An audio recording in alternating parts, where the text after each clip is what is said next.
Hi everybody, welcome back. This is April with Plan with April. This is going to be the bullet journal part 2 of this series, beginning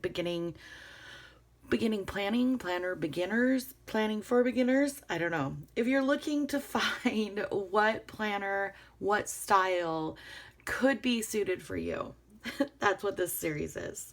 So a while ago, like 3 years ago, I tried my hand at bullet journaling. And I know I did a flip through before of some layouts, and I told you guys, I'm just not artsy. I'm definitely not artsy.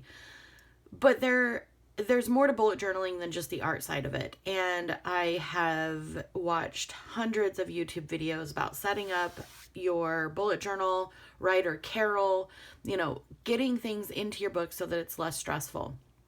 And a lot of you, commented and said, the art part of it really isn't the original bullet journal idea. The art just came from like the internet, like people who started doing layouts and they started decorating them. That was never the original writer Carol idea of bullet journaling. So I have this bullet journal. It's an Archer and Olive. It's an 8x8 square.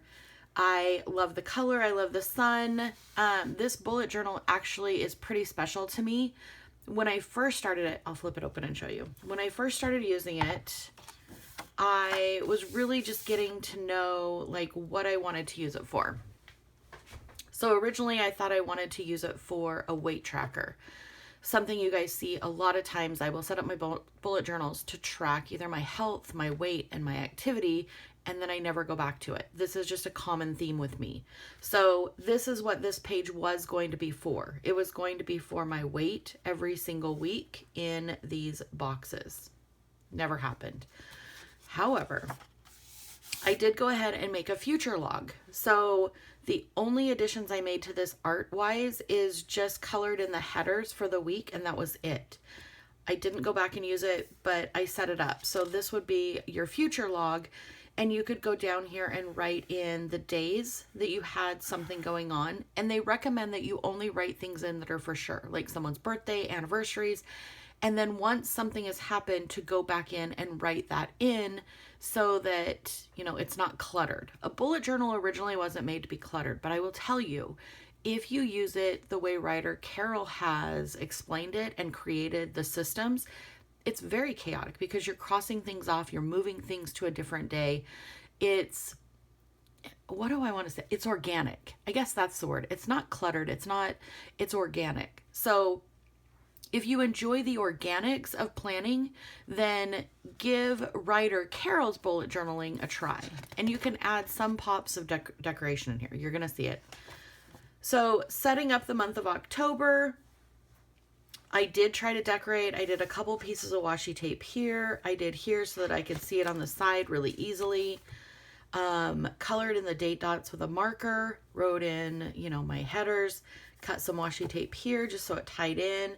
So, it wasn't crazy decorated. You don't see any doodles or anything like that, but I think it's aesthetically pleasing.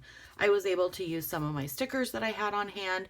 So for me, this is decorated. This is a bullet journal that is less writer Carol and more Pinterest, if that conveys. And gosh, I am not saying anything bad about the beautiful community of bullet journaling that is decorated. I am envious of the creativity and the talent. I just don't have it. And so I want to encourage you, if you are also in that category where art maybe isn't your highest joy, if that isn't something that you love to do, if it's not relaxing for you, don't pressure yourself. You can have a bullet journal that is functional and has, some color in it or some creativity in it without having to feel like you're going to have to post this to Instagram and be judged by the entire world. You don't have to. I give you permission to make it whatever feels right for you. So again, all I've used here is some stickers, some Helen stickers, some weather stickers at the top. I used a Tombow marker to go in and create headers and then wrote over them. You've got washi tape to kind of separate things out. This is Monday through the weekend because I could only fit 6 boxes. I could have made them skinnier and fit 7, But I have a real issue with running the middle of the page. I could have done 8 and had a sidebar, a bigger sidebar. Totally could have done that. So again, count your boxes, figure out what's going to be best for you. And the great thing about a bullet journal is you can set up one spread, decide if you like it, tweak it on the next page, which is exactly what I did. I decided to go with a horizontal. So I just set it up again. I've got Monday through the weekend. I used some stickers from Paper Minty Studios. I know that because I put their little logo down here. I wouldn't have remembered that if I didn't do that. So thank you, previous me, for doing that. I used some washi tape at the top, and then I didn't go back and fill this in. I don't know why I wasn't using it. If I was just feeling creative and so I wanted to have a creative notebook to just put ideas in.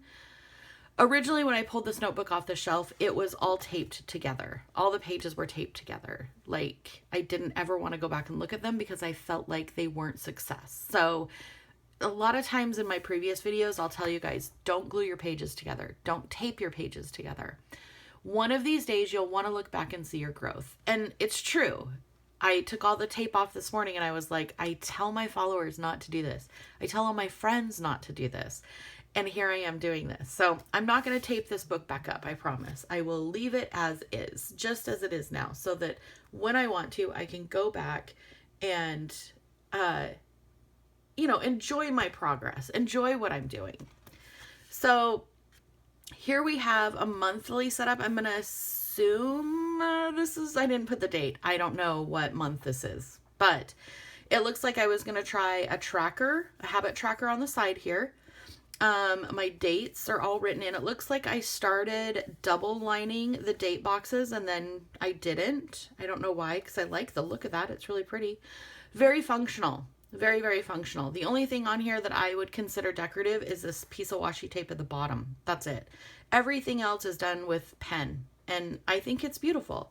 I think it's very functional. I think if I look at this, I know I have a 3:30 eye appointment on the 10th and staff on the 4th, and that is exactly what it's supposed to be. It's just supposed to be an at a glance. Here's where I'm at. Here's what I need to do.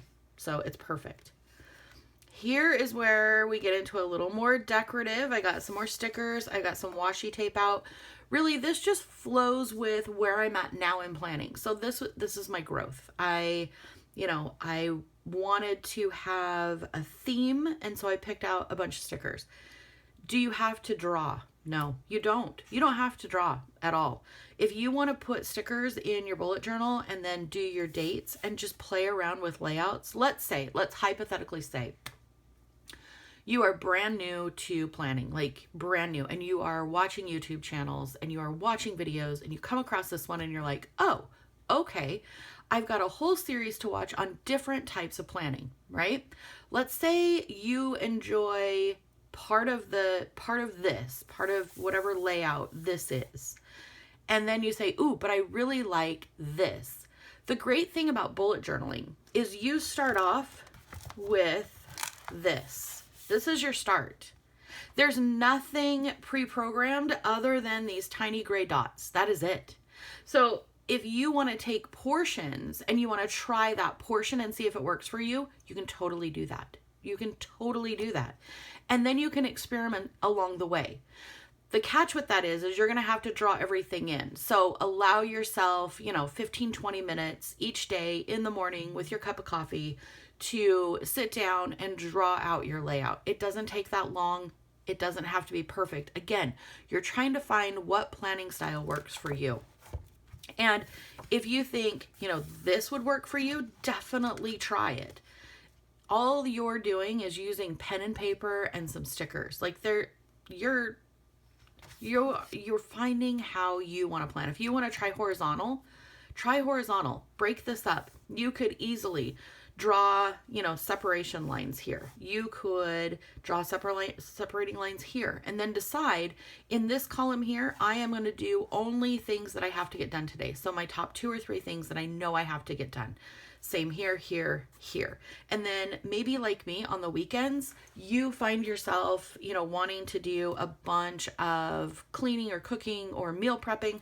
So in here you do checklists. You just do a row of checklists. It is so open to creativity. And I think that's what originally drew me to bullet journaling, was the blank page.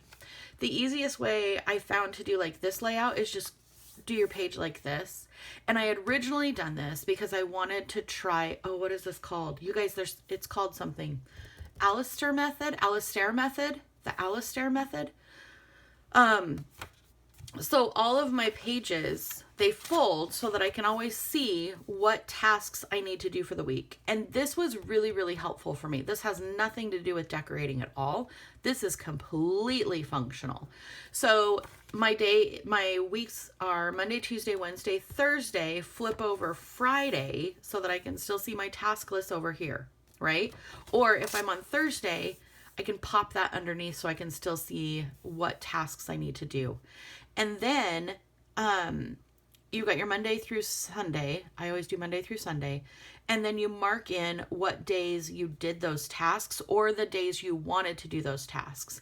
And a lot of times I'll see people move these over to their daily so that they have them on their list, which is a perfectly good idea.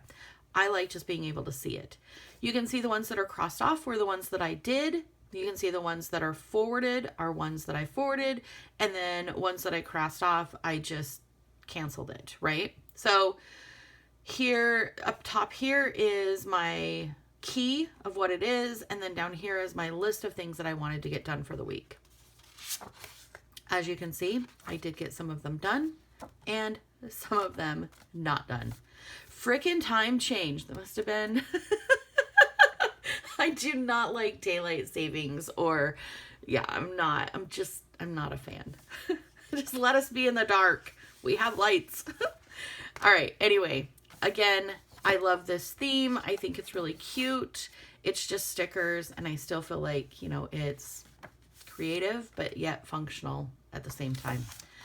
So here, I didn't really use this layout. Again, it was creativity. I was feeling, you know, like I wanted to use this book. Not sure how I was going to use this. I feel like these columns are too thick unless I am in fact using them for the Alistair method. And I feel like I would not necessarily fill up these wide columns because they're so ginormous. After living in the Hobonichi Cousin, I like the smaller writing. I like smaller writing. So I know what you're thinking. April, you can write whatever size font you want. I know, as soon as I said that, I thought the same thing. I got you. And I'm really stuck on this horizontal. I think it was because I was in this Alistair method moment that I wanted to try it. I may go back to this after looking at this because I really do like the idea of having a weekly... You guys, I could use this in my sidebar in my Hobonichi Cousin. Okay, sidetrack. Sorry. Focus. Squirrel. Okay, so again, I've got the Alistair method. Oh, here's another thing I'll tell you, because obviously this is what I did. I decided after, you know, watching a video or seeing something online that I wanted to try the Alistair method. That's totally fine. Don't make this mistake. This is advice from a fellow bullet journaler. Set up 1 week. Use it for 1 week, see what you think, see how you used it, and then set it up for a second week if it worked, okay? Don't set up multiple weeks ahead of time like I did and not use them. Because I think that's where I also kind of lost interest in bullet journaling was I would have a creative day and I would sit down and do a whole bunch of layouts. And then I wouldn't use them. So I was like, oh, okay, well, shoot. What am I going to use this notebook for now? I'll just tape the pages together and never look at it again. So 1 week at a time, 1 month at a time, 1 future log at a time. Figure out 1 week at a time what you like. And let's say this week worked really, really well for me. I can go back to this and I can say, okay, what part of this worked for me? And I can look at it as the week. What part of this worked for me? Obviously, I liked this. I liked that. Mashed potatoes with mushroom gravy. Just feeling meh. Did take vitamins and happy with weight starting off the week. Oh, man. I always do that. I always like get down on myself about my weight and I'll put it down in words. And then when I reread it again, I'm like, girl, I love you. Like, you are beautiful. You are beautiful and perfect just the way you are. I wish future me could go back and talk to past me and just reassure her that it's fine. Babe, you're good. You are so good. I'm getting sidetracked again. Also, another reason don't tape your take pages together, because there's so many things in your books that you put in there that I promise you, future you is wanting to know these things, wanting to remember these things. It's empowering. It is so empowering. Okay. So once you get a week done and you say, yes, this worked, no, it didn't work. Obviously, Saturday and Sunday were not days that I did this very well with. So maybe I look at doing something different for the weekend. Do I combine the days? Do I, just leave the weekends completely off because they're a free-for-all and just use this as a Monday through Friday? Or maybe you have Tuesday and Thursdays off. Leave Tuesday and Thursdays off. If those are your days off and you don't want to plan, you don't want to put anything in there, you do not have to. You definitely do not have to. So then we get, sorry, my phone is buzzing like crazy this morning. Let me move that. Then we get to another horizontal. And I do love the horizontal layouts. I was in an Erin Condren for the longest time and it was a horizontal and I really liked it. Cindy actually got me into the horizontal planning. So I love this layout. This is very simple. It's, the weather, what's coming, what I have going on this side. This side, I've got notes about, like, there's my eye appointment that we saw in the monthly. There it is there. So order foods, meal prep, laundry, floors, physical therapy, and massage. I like this page. I like how clean it is. I like that it is very simple to figure out what's going on for the week, right? And I did it in a way that up here, I have just a running list. This must have been Winter Stickers 2021. Yeah, so this was quite a few years ago, a couple years. And then I have a blank layout. Now, all of these pages are blank. There's just random like things on them. What I did want to show you, back in 2020, Wes, my husband, which you guys have met on the channel. Well, you haven't actually met him, but you've heard him. He had to go in for back surgery. He got his back L4 and L5 fused together. So we were in the emergency room during Thanksgiving. And I started doing, so I had originally started my bullet journal over for October. And then I started keeping track of like his pain progress, like how things were going, where he was, what we were trying to do when we were in the emergency room, when he was in the hospital. Anyway, I cannot imagine not having this bullet journal for this purpose. Reason being, to be able to keep track of, one, things that I needed to do for him, but two, his pain med schedule. I don't know if any of you have ever had your back fused or have had your L4, L5, like, not working properly. I don't even know how to explain it. He was in so much pain that it was horrible. And it was a birth defect. And I did ask him if I could share this on my channel, and he said absolutely. So these were all of the medications that he was on. And then each one had like an hour how many hours you had to wait in between, right? So trying to keep track of all of these meds and not overdose him was tricky. I was thankful I had this, and I also had our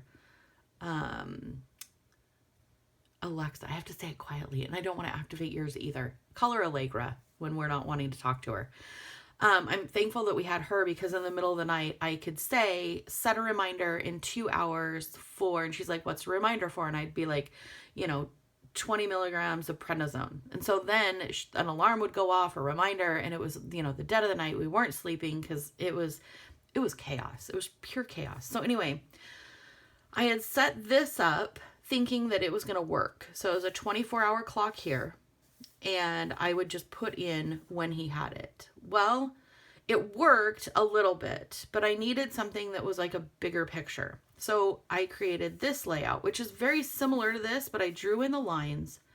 And then everywhere you see a dot, those were the times he could take. Like that was the minimum amount of time in between all of this, right? And then I did a pain scale. because I wasn't able to, like, if he went over 5, there was no way I was going to be able to bring it down with meds. So we had to really keep track of this. And I know this is a lot of information, but it's a very in-depth spread. Bullet journaling will allow you to create things that you need. This is 100% functional. There is nothing pretty about this. There's nothing decorative on this page. It is keeping track of blood pressure. It is keeping track of symptoms. So down here's my key, available to give and taken, right? And then it gets chaotic because he's got a 0 pain scale, which is awesome, which also means he might have had too many meds because he said his ears were ringing. Sure. His blood pressure was super high, and we were able to take this into his doctor's appointment and show them and tell them, you know, this is when he had his last dose of blank. This is what his blood pressure was at 7:24 p.m. This is what, you know, his last bowel movement is. I'm sure he's going to be so glad I shared all of this with you. But realistically, all of this shows what happened, you know, and then we cut back on some meds. We've got move to the couch, walk to the bathroom, shower, what his pain level was at that time. Really being able to track, you know, questions he wanted to ask the doctor. One of them, what do I need to do to get back on my bike? Seriously, dude? I'm serious. He asked them that. And they were like, well, if it's just a regular mountain bike. And he's like, no, it's a dirt bike. And they're like, a while, settle down. So this really, really helped. And this is one of the main things I used this bullet journal for. And it served me so well. Questions for the surgeon. Yeah, it definitely helped me a lot. I went through here. This is when I had Allegra do my reminders. So I didn't actually do a chart like over here, but I did, you know, he's got methotrexate, gabapentin, oxy, Tylenol. And so I went through and I set up reminders so that, you know, we were only sleeping 2 hours at a time, if that. Yeah. Again, going back and reliving all of that, he was such a champ. Such a champ. I cannot believe him. He's amazing. And he's gone right now. He's on his dirt bike, his dual sport, and he's doing his thing. Like his back still hurts him, but nothing like it did. So little more creative here. I've got some stickers. I've got layered washi tape. I've got some dots from AliExpress that I put in here for the months. And then I think that was about it. Yeah. Yep, that was the end of it. So I hope you get some ideas, not only on some really cool layouts that you can try in your bullet journal. If you are, you know, supporting someone who's going to the doctor and having a major surgery, feel free to, you know, borrow my tracking list. It worked really well for us. I was so thankful that I had this and I was able to create these spreads so that we could go to the doctor and really communicate with them in a clear and very functional manner. And it was just really nice to have. I definitely recommend the Alistair method. And again, I may start doing this in my other planner because it did help me stay organized. But yeah, let me know down below what you think. This is definitely not an art focused. It's more functional, which fits my channel. Most of you know I'm very functional with just a little bit of fun, a little bit of pretty. So I'll look for you down in the comments. I'm excited to see what you think, and I hope you have the very best day. Stay tuned. There's a few more planners for beginners ideas coming up. Today I'm filming, so you might see like a rush of them. I love you. I hope you have the very best day, and I will talk to you soon. Bye.